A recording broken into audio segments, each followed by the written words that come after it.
momentary gloom, the fire seemed to be glimmering amidst the vagueness of unenclosed space. Moving about in this red glare and alternate dusk was the figure of the blacksmith, well worthy to be viewed in so picturesque an aspect of light and shade, where the bright blaze struggled with the black night, as if each would have snatched his comely strength from the other. Anon he drew a white-hot bar of iron from the coals, laid it on the anvil, uplifted his arm of might, and was soon enveloped in the myriads of sparks which the strokes of his hammer scattered into the surrounding gloom. "Now that is a pleasant sight," said the old watchmaker.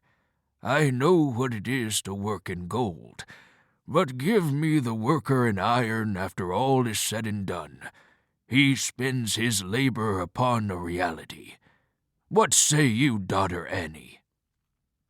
"Pray, don't speak so loud, father," whispered Annie. "Robert Danforth will hear you." "And what if he should hear me?" said Peter Hovenden. "I say again, it is a good and a wholesome thing to depend upon main strength and reality, and to earn one's bread with the bare and brawny arm of a blacksmith. A watchmaker gets his brain puzzled by his wheels within a wheel, or loses his health or the nicety of his eyesight, as was my case, and finds himself at middle age, or a little after, past labor at his own trade and fit for nothing else, yet too poor to live at his ease. So I say once again, give me main strength for my money. And then how it takes the nonsense out of a man. Did you ever hear of a blacksmith being such a fool as Owen Warland yonder?" "Well said, Uncle Hovenden," shouted Robert Danforth from the forge, in a full, deep, merry voice that made the roof re-echo.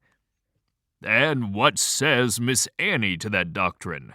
She, I suppose, will think it a genteeler business to tinker up a lady's watch than to forge a horseshoe or make a gridiron."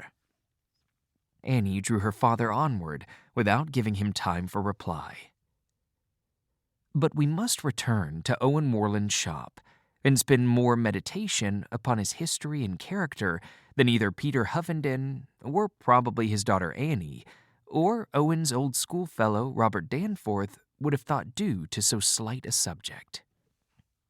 From the time that his little fingers could grasp a penknife, Owen had been remarkable for a delicate ingenuity, which sometimes produced pretty shapes in wood, principally figures of flowers and birds, and sometimes seemed to aim at the hidden mysteries of mechanism. But it was always for purposes of grace, and never with any mockery of the useful. He did not, like the crowd of schoolboy artisans, construct little windmills on the angle of a barn or watermills across the neighboring brook.